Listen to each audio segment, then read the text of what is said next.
Welcome, my inquisitive audience, to this ear and mind-blowing event. You will go down in history as one of the very first to witness one of psychology's greatest studies, Misophonia, the misunderstood audible phobia study.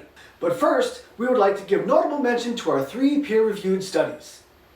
Feel free to read or travel to the sites. Don't worry, we'll wait.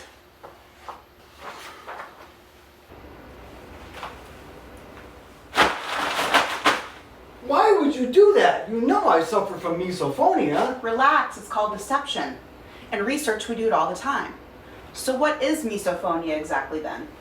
Well, I'm glad you asked. First named as a condition in 2001, misophonia is the ancient Greek word for hatred of sound. Also known as selective sound sensitivity syndrome, it's a genuine abnormality of the brain with both psychological and physiological symptom reactions to audio stimuli. These stimuli, known as triggers... No, not that trigger! These triggers! Chomping, slurping, swallowing, lip smacking, paper rustling, typing sounds, slamming doors, and a whole lot more. But don't take my word for it. Cute editing team, real cute. Misophonia has not yet earned a noteworthy home as of yet in the DSM-5. However, an organization called the Misophonia Research Fund is hoping to change that in the next few years. In June of 2020, the Milken Institute for Strategic Philanthropy donated a $5 million grant to develop a foundational definition for the DSM-5 and psychology community. Several independent and community studies will advance the understanding of disorder. The results will be published and shared with the scientific community in 2022. We are on the cusp of scientific history and educational change. So while this study is actively ongoing, what do we know so far about this disorder?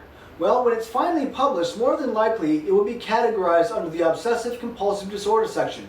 Why? As it turns out, it is the reaction to sound stimuli that separate misophonia from other disorders. It does have strong comorbidity with other ailments such as mood disorders, Tourette syndrome, and hypochondria, to name a few.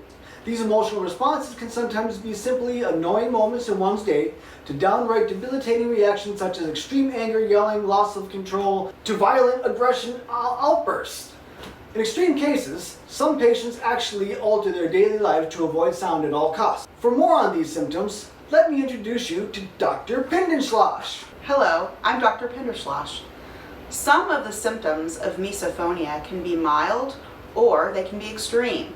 They range from irritability, rage, panic, and all levels in between. Some people will avoid or limit their social situations in order to avoid these triggers, such as a quiet restaurant with closed seating or an office with lots of people typing. Relationships, family, friends, all these can be strained because people don't understand the disorder or they minimize the disorder. Some people can be depressed or feel hopeless and have a fear of personal reactions in oneself and others. So while the Misophonia Research Fund is ongoing, we here at Audio Psych Lab thought that we would add to their study. Introducing to you the Audio Psych Lab Misophonia Study. It was noted a patient had acute reaction to certain sounds and would become agitated when such sounds went on for length. After much research, it was discovered misophonia fit the symptoms. So in a scientific method, you have to ask a question. And that question is there one common factor or definable characteristic to these sounds that would help the global community of sufferers in coping mechanisms if discovered? In our study for data collection, we will expose our control group and experimental group to various common known sounds that affect misophonia patients as measured variables. The independent variable will be the types of frequency characteristics each sound displays in the form of audio spectrum analyzer curves with controlled decibel levels. Our dependent variable will be the emotional description of each participant based upon exposure to specific sound samples. This will be rated using conceptual variables, 1 being the lowest, 6 being the highest. Those conceptual variables will be 1, meh, no effect, 2, irritated, annoyed, 3, frustrated, anxious, 4, hostile, but I won't react, 5, rage, I must react, or 6, panic, control myself, cannot control myself. So in the Audio Psych Lab Misophonia Study, Dr. Pinderschloss has set up a study for us involving an audio spectrum analyzer. This microphone here is connected up to a bunch of equipment here that will then translate the audio. In fact, we can show you now that as it translates the audio, as I'm speaking, it will show the exact frequency. So if I were to whistle or hum low, low, high, you can see where the tracking is happening for the audio. So she's going to put things that I'm not familiar with up, and I'm going to rate 1 to 6 how I feel about that particular sound. And I'm going to block out everything else, and I will be isolated onto that sound, and I will enter here what my reaction is.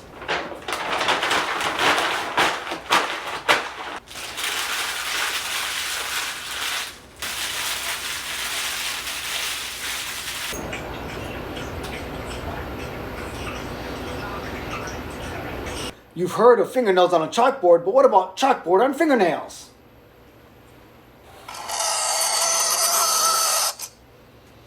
We believe that our research shows a direct result, firstly, that mostly ranges from 4 to 5 resulted from frequencies above 2 kilohertz, meaning higher frequencies are one part of the irritant as opposed to lower frequencies. We believe the correlation factor is the inconsistent sound or erratic patterning in combination with the higher frequencies to be the common trigger for most misophonia-related incidents. Let me show you what I mean. Here on this bell curve, we can see up at 16K or 16 kilohertz, we can see that that is the most irritable portion where we discovered that the irritability level was high, ranges 4, 5, and even 6 in some cases. The lower frequencies, as you can see, were not as irritable to the person. So here we can see that at 8K or 6K, somewhere in there, that is a very irritable spot for somebody that is a high frequency range. And what we can also see is the erratic nature of the peaks here. We have a peak at approximately 80 hertz, we have another peak at about 200 hertz, we have another peak at just below 1K, one at 1.5K. You can see the erratic nature. It's not as smooth as something, let's say, white noise or pink noise, for example. So if we look at something like pink noise, you'll see that the overall decibel is much lower down here at 2K, so the frequency is less, and while there are some bumps and some peaks, it's not as erratic as the crinkling because the pitch curve goes much higher, much quicker. So this is something that most misophonia sufferers would not have much of a reaction to because of the more stable nature. Strategies for success. You can always excuse yourself in a social situation when the time requires, such as, I'll be right back, I need to use the restroom, or I must take this phone call. Be right back. What was my favorite movie, Disney's Inside Out? Oh, well, since I've already seen this, I got to study for my psychology exam, so if you don't mind, I'm going to excuse myself. The lighting in here isn't so good. Okay. I'm going to go read upstairs. See you later. See you later.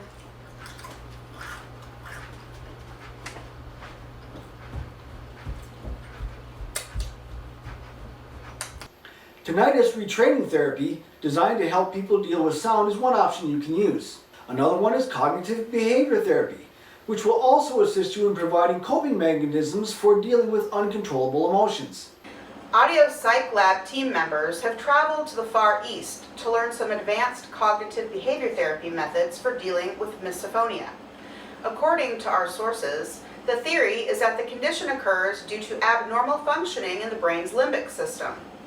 This is the area that helps to regulate emotion. The autonomic nervous system, which controls involuntary functions such as breathing and the heart beating, plays a role as well. Yet another area of the brain involvement is the auditory cortex. This part of the brain controls hearing and helps people interpret sound.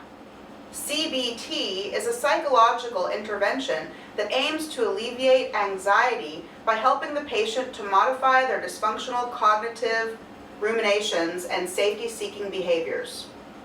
Thank you, Dr. Pinenslash. One technique that can be put into immediate practice is a combination of breath control and mental visualization. It starts like this. Step 1. Imagine what one of your triggers might sound like without actually hearing a real trigger. Now, if you happen to feel any emotion from that visualized sound, though not required at this stage, you should take in a slow, deep breath, though a breath that makes no sound and is very soft. Let me demonstrate. So that's a full breath for me. Step 2. Once you feel sufficiently full in your soft breath, you should visualize a thin glowing ring of light. Kind of like a halo, only one that's as large as your shoulders. You should visualize this ring as you breathe out, slowly dropping the ring around you, and that anything inside the ring has a relaxing nature inside the ring of light. So for instance, if we imagine that there's a ring around my head, as it comes down, I can relax the top of my head, relax my face, my ears, the sides of my neck, tops of my shoulders. That ring is still coming down like this. Relax my chest, my abdomen, my hips, my knees, my ankles, and right through my feet. It goes into the ground and takes all of my negative emotions with it. I am not responsible for those negative emotions anymore. It has been given to the earth by way of cleansing from the heaven. This is a Chinese philosophy known as Qigong practice, and is also one that is a derivative of CBT in various different ways. This is an Asian cultured version. This is a kind of practice that is just that, an active practice that you can improve over time, meaning once you're comfortable with it, you will find you're able to relax your whole body with one breath. I'll demonstrate. In fact, you can use your arms to help you imagine that ring. It goes like this.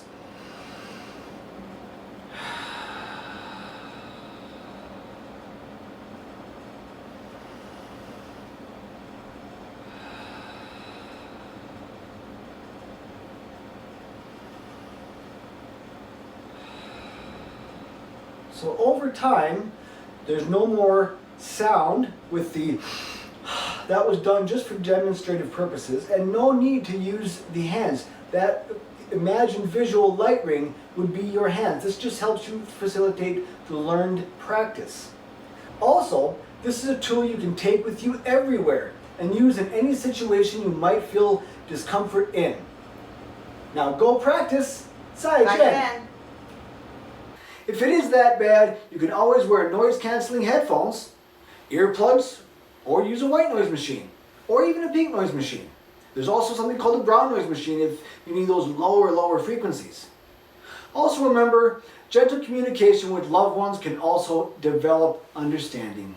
Okay, let's see, I have my meeting notes, and everybody's ready. We'll get started in a few minutes, everyone. Let's see.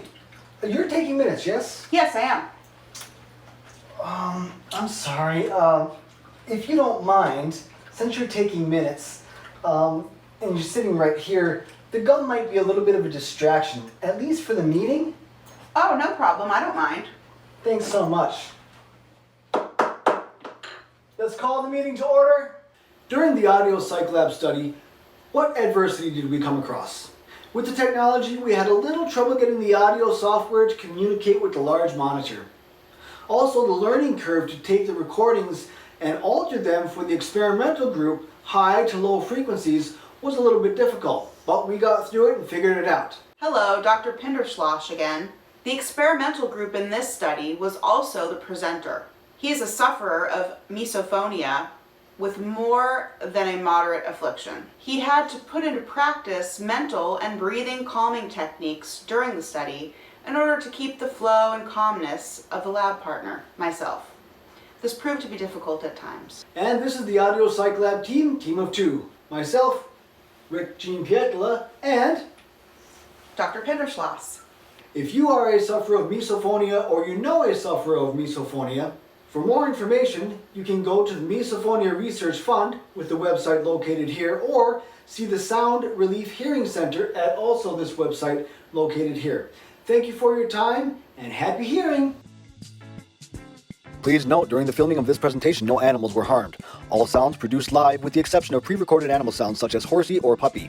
As instructed, this video was more than 15 minutes long, including more than 15 slides. Also note, all requirements for this presentation have been fulfilled from teamwork and apparent sharing of work for extra credit. Graphic organizer, impressive use of technology, 3 peer-reviewed authoritative resources, DSM-5 reference, interactive activity, paragraph on adversity, firm grasp of concepts, ethical activity representation. These claims have been evaluated by Audio Psych Lab and Kirtland Student Body of One. We would like to thank instructor Michael Anolius Peters for an informative, fun, educational, resourceful course that will follow the student for years to come. We would like to remind Michael not to fear handing out A's and 200s when deserved. Please note, yes, this is a cognitive psychological attempt to affirm positive reinforcement stimulus, learned behavior in our instructor as taught to us by his example. A continuous, intermediate, or partial reinforcement schedule is available upon request only and may include puppies.